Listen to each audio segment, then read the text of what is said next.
কাতার বিশ্বকাপে সেই মহাকাব্যিক ফাইনালের পর কেটে গেছে কয়েকটা বছর, কিন্তু আলবি সেলেস্তেদের জয়ের ক্ষুধা কি একটুও কমেছে? একদমই না। আইসল্যান্ডকে ৩-০ গোলে উড়িয়ে দিয়ে নিজেদের বিশ্বকাপ ধরে রাখার মিশন বা টাইটেল ডিফেন্সের চূড়ান্ত প্রস্তুতি সেরে নিয়েছে লিওনেল স্কালোনির দল। কোপা আমেরিকা জয়, ফিনালিসিমা, কাতার বিশ্বকাপ, আবারও কোপা, ব্যাক টু ব্যাক জয় এবং ২০২৬ বিশ্বকাপ বাছাই পর্বের রাজত্ব। আর্জেন্টিনা এখন অজেয় এক দল, কিন্তু প্রশ্ন হলো উত্তর আমেরিকার এই বিশ্বমঞ্চে ট্রফি ধরে রাখতে আর্জেন্টিনা ঠিক কতটা প্রস্তুত। চলুন আজ তলিয়ে দেখা যাক ডিফেন্ডিং চ্যাম্পিয়নদের আসল শক্তি আর কিছু গোপন দুশ্চিন্তার জায়গা। অনেকেই ভেবেছিলেন কাতার বিশ্বকাপের পর আর্জেন্টিনার পারফরমেন্সের হয়তো কিছুটা ভাটা পড়বে, কিন্তু স্কালোনির শিষ্যরা প্রমাণ করেছেন সাফল্য তাদের মাথায় চড়ে বসেনি। ২০২৬ বিশ্বকাপের দক্ষিণ আমেরিকা অঞ্চলের কঠিন বাছাই পর্বে ১৮ ম্যাচে ১২টি জয় নিয়ে দ্বিতীয় স্থানে থাকা ইকুয়েডরের চেয়ে স্পষ্ট ৯ পয়েন্ট এগিয়ে টেবিলের শীর্ষে থেকে কোয়ালিফাই করেছে তারা। এমনকি চিরপ্রতিদ্বন্দ্বী ব্রাজিলকে ২ লেগেই হারিয়েছে আর্জেন্টিনা। শুধু বাছাই পর্ব নয়, ২০২৪ কোপা আমেরিকাতেও অপরাজিত চ্যাম্পিয়ন হয়ে মাঠ ছাড়ে মেসি, এনজো মার্টিনেজরা। কোয়ার্টারে ইকুয়েডরকে টাইব্রেকারে হারানো, সেমিফাইনালে কানাডা আর ফাইনালে ছন্দে থাকা কলম্বিয়াকে ১-০ গোলে বধ করা সবই জানান দেয় এই দলের হার না মানার মানসিকতা এখনো ১০০% অটুট। আর্জেন্টিনার এই দলটার সবচেয়ে বড় প্লাস পয়েন্ট হলো তাদের ট্রফি জয়ী মূল কাঠামোটা একদম অক্ষুণ্ণ রয়েছে। Emi Martinez, Cristiano Romero, Rodrigo De Paul, Mac Allister বা হুলিয়ান আলভারেজরা খুব ভালো করেই জানেন বড় মঞ্চে কিভাবে চাপ সামলাতে হয়। তবে master mind coach Lionel Scaloni শুধু অভিজ্ঞদের ওপর ভরসা করে বসে নেই, দলে তিনি এনেছেন তারুণ্যের নতুন হাওয়া। ভ্যালেন্তিন বার্কো, জুলিয়ানো সিমিওনি কিংবা নিকো পাজের মতো তরুণ তুর্কিরা দলে আসায় স্কোয়াডের গভীরতা বেড়েছে বহুগুণ। অভিজ্ঞতার নিখুঁত ফিনিশিং আর তারুণ্যের গতি, এই দুই শক্তির কম্বিনেশনেই এবার বাজিমাত করতে চায় আর্জেন্টিনা।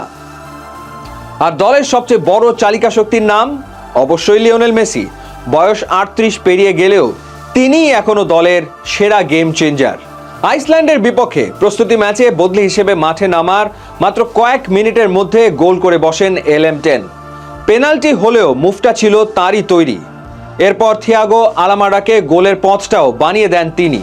মেসি মাঠে থাকা মানেই প্রতিপক্ষের ডিফেন্সে কাঁপুনি ধরা আর নিজেদের দলের আত্মবিশ্বাস আকাশ ছোঁয়া হওয়া।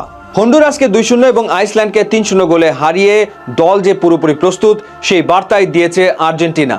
তবে লাউতারো মার্টিনেজের সাম্প্রতিক ফিনিশিংয়ের কিছু ব্যর্থতা হয়তো স্কালোনিকে সামান্য ভাবাবে। সব ঠিক থাকলেও কিছু দুশ্চিন্তা থেকেই যায়। প্রথমত, দলের বেশ কিছু গুরুত্বপূর্ণ ফুটবলারের বয়স বেড়েছে।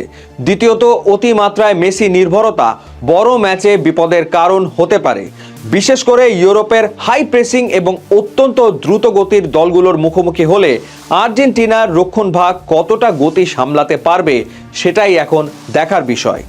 তবে নিজেদের স্বাভাবিক খেলাটা খেলতে পারলে যে কোনো বাধা খড়কুটোর মতো উড়িয়ে দেওয়ার সামর্থ্য এই দলের আছে।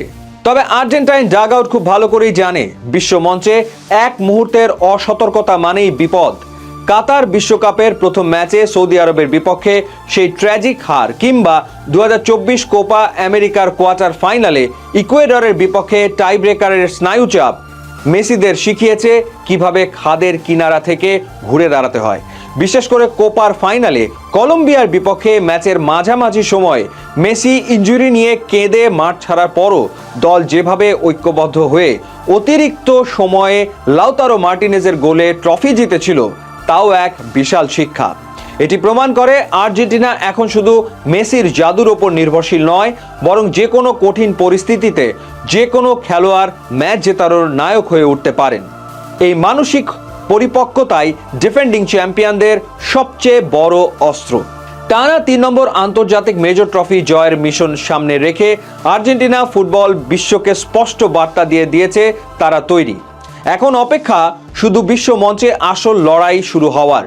আপনাদের কি মনে হয়, লিওনেল মেসির হাত ধরে আর্জেন্টিনা কি পারবে টানা দ্বিতীয়বারের মতো বিশ্বকাপ নিজেদের ঘরে রাখতে, নাকি এবার নতুন কোনো চ্যাম্পিয়ন দেখবে বিশ্ব?